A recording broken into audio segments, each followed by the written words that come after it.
Hello. I hope you're comfortable. If you're not, maybe adjust your pillow a little bit. That's good.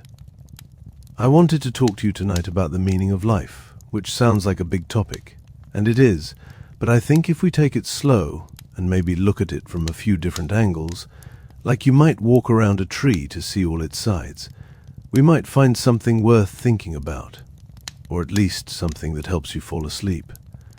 Either way is fine with me.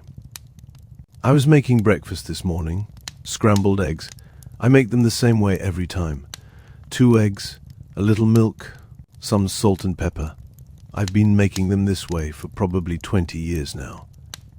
And this morning, while I was standing there, watching the eggs come together in the pan, with a wooden spoon my mother gave me in 1997, I thought, this might be part of it. The meaning of life, I mean, not the eggs specifically. Though eggs are very good, but the act of making something simple, the same way, over and over, until it becomes a kind of quiet rhythm in your life. A small thing you can count on. I think that might matter more than we realize. My friend Mike said to me once, he said, "Joe, do you ever think about why we're here?" And I said, "What do you mean?" And he said, "You know, here, on Earth. What's the point of it all?" And I didn't have a good answer right away. So I said, "I don't know, Mike. But I think maybe we're supposed to figure it out slowly, like assembling furniture without instructions." Mike looked at me for a long time. Then he said, "That's a terrible answer, Joe, but I've been thinking about it ever since. I teach choir at the high school. I don't know if I've mentioned that. Middle school and high school, actually. And every year, there's a moment, usually in October or November, when the students start to understand how their voices fit together. How one person singing alone sounds nice, but 30 people singing together sounds like something else entirely. Something bigger than any individual voice. It always happens by accident. We'll be working on a piece, something like Shenandoah or Luxarump, and suddenly the sound in the room changes. It gets fuller, rounder. The kids notice it too. You can see it on their faces. They're surprised by what they've made together. I think about that moment a lot, because I think the meaning of life might have something to do with that feeling. The feeling of being part of something larger than yourself. Not in a scary way, in a way that makes you feel less alone, which is something I think about. Being alone, I live by myself. I have for a long time now, and most days it's fine. I like the quiet. I like being able to eat cereal for dinner if I want to, or stay up late reading about the migration patterns of monarch butterflies without anyone asking me why. But sometimes, late at night, when the house is very quiet and the refrigerator stops humming for a moment, I feel the weight of it, the aloneness. Not loneliness exactly, more like awareness. An awareness that I am one person, in one house, in one small town, on one planet, in one galaxy, in a universe so large that my mind can't really hold the size of it. And that feeling could be frightening. But sometimes it's actually sort of peaceful. Because if I'm that small, then my mistakes are small too. My worries, my embarrassments, the time I waved at someone who wasn't waving at me, in 2003, outside the grocery store, that's small too. Small enough to forgive. My grandmother used to make quilts. She'd save fabric scraps for years. Little pieces from old dresses, curtains, my grandfather's work shirts, things that by themselves didn't mean much anymore. But she'd arrange them in patterns, sew them together, and suddenly you had this beautiful thing. Something warm you could wrap around yourself on a cold night. She'd say, "Nothing's wasted if you pay attention." I didn't understand what she meant when I was young. I thought she was just talking about being thrifty, which she was. But I think she also meant something bigger. I think she meant that all the small moments of your life, even the ones that seem useless or boring or sad, they're all pieces of something. You can't see the pattern while you're living it. You're too close. But maybe later, or maybe never, you look back and see how it all fit together. How even the hard parts, the parts you would have cut out if you could, they're part of what made the whole thing beautiful. Or at least interesting. Or at least yours. I want to tell you about a day I had in 2007. February 14th. Valentine's Day. I didn't have a Valentine. I haven't had one most years, actually, which is fine. I don't need a holiday to remind me of that. But this particular year, I decided I would do something nice for myself. I would take myself out to dinner, so I drove to the nice restaurant in town, the one with cloth napkins, and I sat at a table by the window. And I ordered the chicken parmesan, which was $14.95, which seemed expensive, but it was a special occasion. The waitress, whose name was Diane, she seemed concerned that I was alone. She kept asking if I was waiting for someone, and I kept saying, "No, just me tonight." And she'd say, oh, in this sad way, like I'd told her my dog died. But here's the thing. I had a nice time. I ate my chicken parmesan slowly. I watched people walk by outside. Couples, mostly holding hands, looking cold. I drank 2 cups of coffee. I read the newspaper someone had left at the next table. There was an article about a man in Ohio who had trained his parrot to sing What a Wonderful World. The whole thing. All the verses. And sitting there, by myself, eating chicken parmesan on Valentine's Day, while a waitress named Diane pitied me, I felt something like contentment. Not happiness exactly. More like acceptance. An acceptance of the shape of my life. The specific, small shape of it. I think that might be part of the meaning, too. Accepting the shape of your life. Even when it's not the shape you imagined when you were young and full of ideas about how things would turn out. When I was a child, maybe 7 or 8 years old, I believed that trees were sleeping giants. I don't know where I got this idea. Probably a book. But I believed it completely.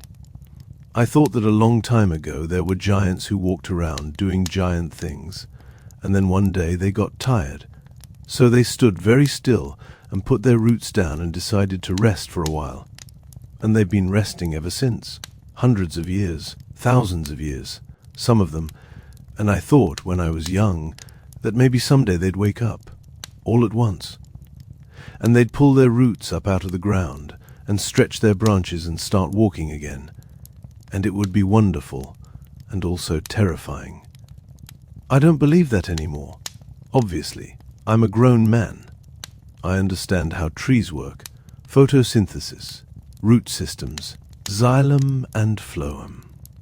But sometimes on a windy day, when I see trees bending and moving all together, like they're listening to something I can't hear, I think about those sleeping giants. And I think maybe the stories we tell ourselves about the world, even the ones that aren't true, maybe they're another kind of truth. A truth about what we wish for, what we hope is possible, and hope might be part of it too. The meaning. Hope, even when it's unreasonable. I read once that the average person has about 60,000 thoughts per day, which seems like a lot. Too many, probably. Most of them are the same thoughts we had yesterday. What to eat, whether we left the stove on, that thing we said in 1998 that still makes us cringe. Our brains are like washing machines, just tumbling the same items over and over. But every once in a while you have a new thought, a thought you've never had before. And that's exciting. That's like finding money in an old coat pocket. I had one of those thoughts last week. I was driving home from school, taking the long way because the roads were icy and I didn't want to rush, and I passed the old grain elevator on Route 41, the one that's been abandoned since the 80s, and I thought, what if everyone who ever looked at that grain elevator, everyone who ever drove past it or worked in it or delivered grain to it, what if all those moments still exist somewhere, not in the past, somewhere else, some other dimension where every moment is happening all at once, which sounds crazy. And it probably is. I don't know anything about physics, but I liked the thought. The idea that nothing is really gone. It's all still happening, somewhere, somehow. My grandfather loading grain in 1962, still happening, the couple that got engaged in front of it in 1975. Still happening. Me driving past it on a Thursday in January, thinking about all of this. Still happening. All of it layered on top of itself, like a sandwich with infinite layers. I should tell you about my commute. It's 17 minutes, door to door, from my house to the school. I've timed it. I drive the same route every day. Down Maple Street, left on Oak, right on 3rd Avenue, straight on until I reach the school parking lot. And every day, at the intersection of Oak and 3rd, there's a man who stands on the corner. He's older, maybe 70. He wears a green jacket every day, even in summer, and he waves at cars. Not all cars, just some cars. I haven't figured out the pattern yet, but he waves at me about 3 times a week. I always wave back. I don't know his name. I don't know why he stands there. Maybe he's waiting for someone. Maybe he just likes to wave. Maybe he's lonely and this is how he connects with people. One wave at a time. But I think about him a lot, because I think he's figured something out, something about how to live. He's found a way to be part of the world, even if it's small, even if it's just standing on a corner, in a green jacket, waving, and people wave back. I wave back. And for just a second, we're connected. He and I, 2 people who don't know each other, acknowledging each other's existence, saying without words, I see you. You're here. I'm here. We're both here, on this corner, in this town, in this moment, and that seems important. That seems like something. My mother called me last Sunday. She calls every Sunday, around 3 p.m., which is after she's had her lunch, but before she starts thinking about dinner. We talk about the weather, mostly, and her garden, and whether I'm eating enough vegetables. But last Sunday, she said something different. She said, "Joe, I've been thinking about my life." And I said, "Okay." And she said, "And I've decided it's been a good one. Not perfect, but good. And I'm grateful for it." My mother is 73 years old. She's been widowed for 11 years. She has arthritis in her hands and her knees.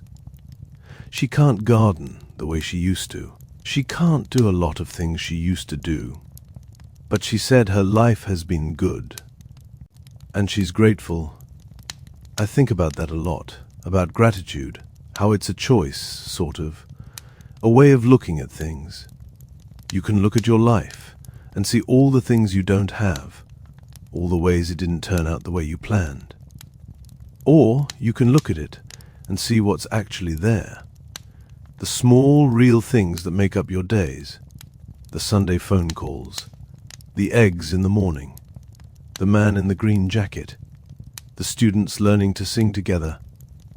Maybe the meaning of life is just that. Noticing what's there, being grateful for it. Even the hard parts. Especially the hard parts, because they're part of the whole picture, and you can't have the whole picture without them. I want to tell you about stars. I know a little about stars. Not a lot. But enough to be amazed. The light from stars takes a long time to reach us. Years, sometimes thousands of years. Which means, when you look up at the night sky, you're not seeing the stars as they are now. You're seeing them as they were. You're looking at the past. Some of those stars might not even exist anymore. They might have burned out centuries ago. But their light is still traveling through space, still reaching us, still making us stop and look up and wonder. I think that's beautiful. And also sad. Beautiful because it means the past is never really gone. It's still out there, still touching us, still part of our present. Sad because it means we're always a little bit out of sync with reality. always living in a moment that's already passed for someone else, somewhere else. But maybe that's okay. Maybe that's just how it works. Time, I mean. And life. We're all experiencing it slightly differently.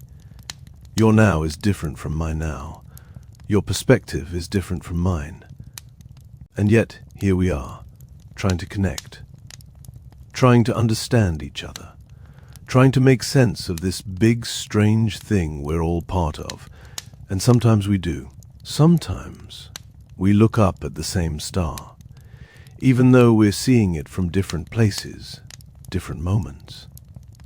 And we feel the same wonder, the same smallness, the same gratitude for being alive, right now, right here, under this sky that's been here long before us and will be here long after.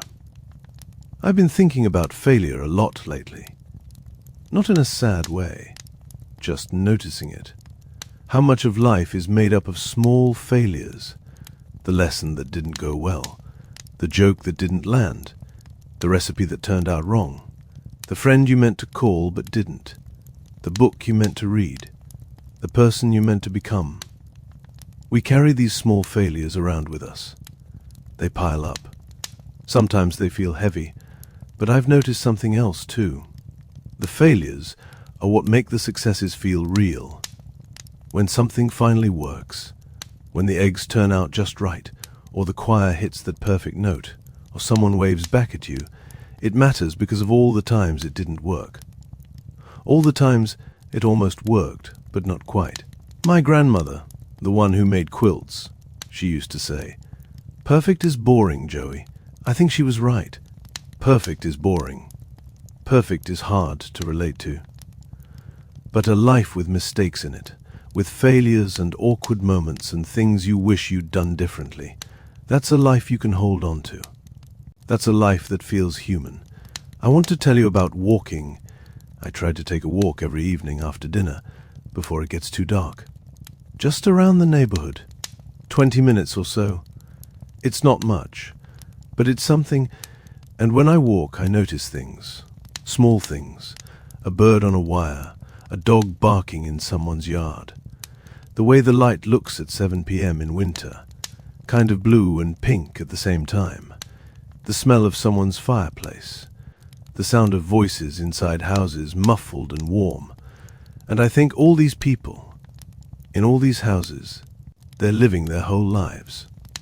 Right now, while I'm walking past, they're having dinner, or watching TV, or arguing, or laughing, or sitting quietly, thinking about their own version of all of this. And I'm just one person, walking past, seeing the outside of their lives. And they don't know I'm out here, thinking about them, wishing them well, hoping their dinner turns out good, hoping they're not too lonely, hoping they feel, at least sometimes, the way I feel right now, which is connected to something, part of something, even though I'm alone, even though I'm just walking, even though nobody knows I'm out here. I still feel like I'm part of it, the whole thing, the big, messy, beautiful thing of people living their lives, all at the same time, all over the world, all trying to figure out what it means and how to do it right, and whether they're doing it right, and whether there even is a right way. And I don't think there is a right way.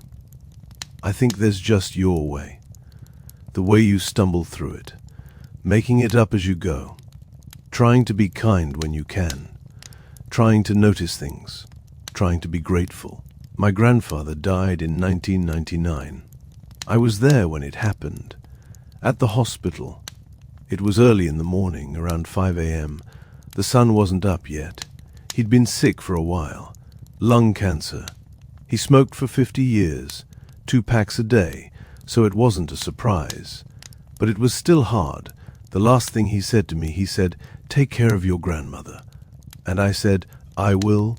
And he said, "And take care of yourself, Joe." And I said, "I will." And then he closed his eyes, and a few minutes later, he was gone. I think about that morning a lot. How quiet it was.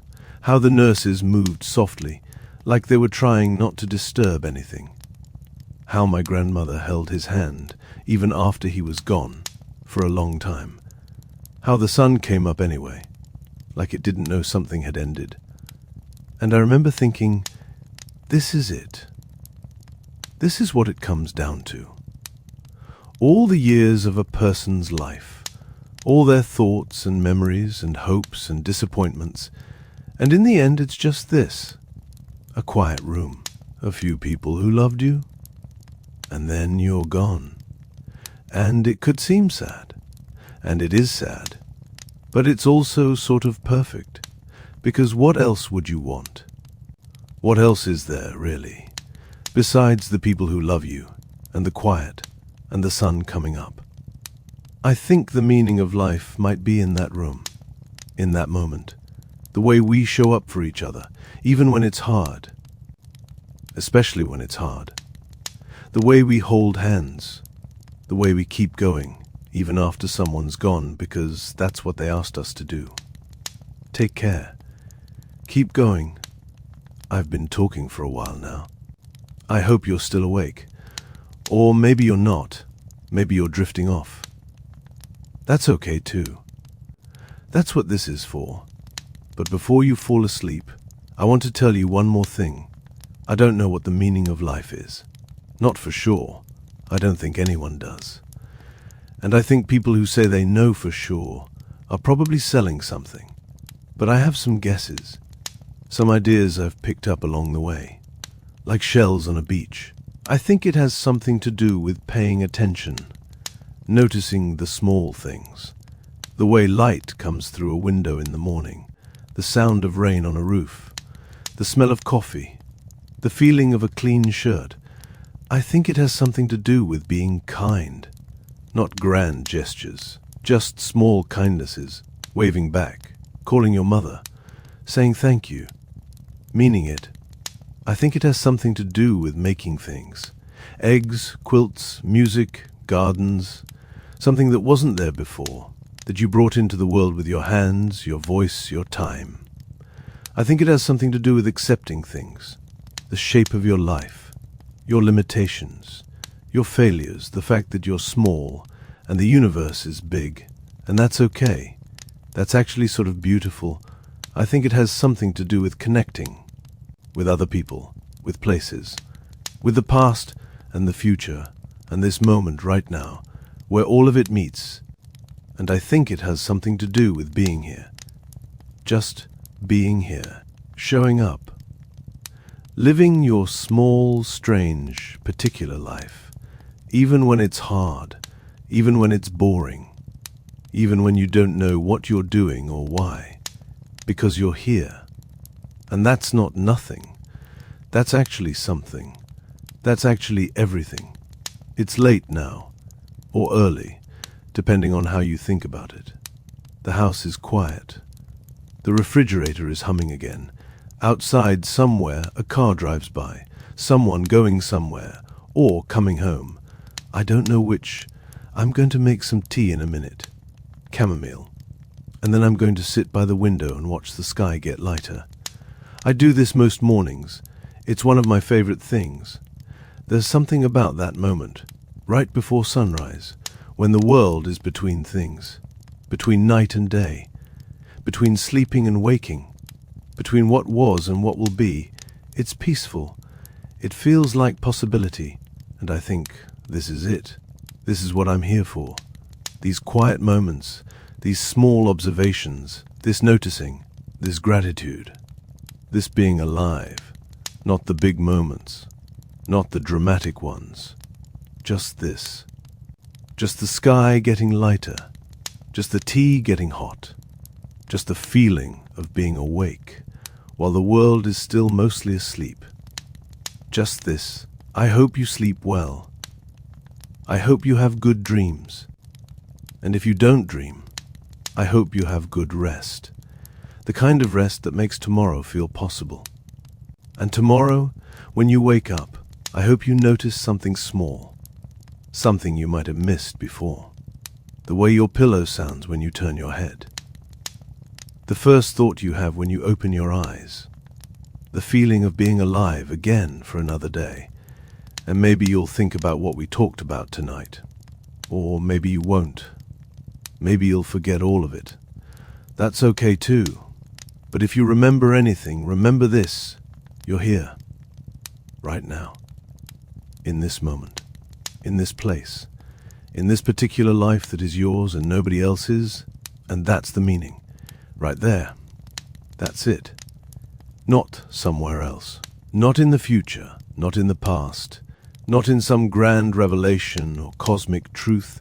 Right here. Right now. This moment, this is it.